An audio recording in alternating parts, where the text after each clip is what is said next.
మీకు నేను మాటిస్తున్నాను, ఈసారి ఎలక్షన్లలో మీకు పోటీగా నేనే నిలబడతాను. కానీ మీరే గెలుస్తారు, గెలిపిస్తాను. దీన్నెవ్వరూ మార్చలేరు. ధైర్యంగా పోయిరామా.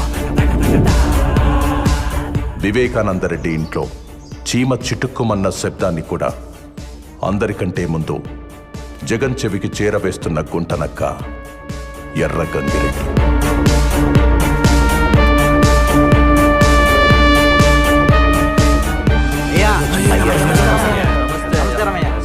అయ్యా, మీరట కాలు మీద కాలేసుకొని కూర్చోండి. ఈసారి కూడా గెలుపు మనదే.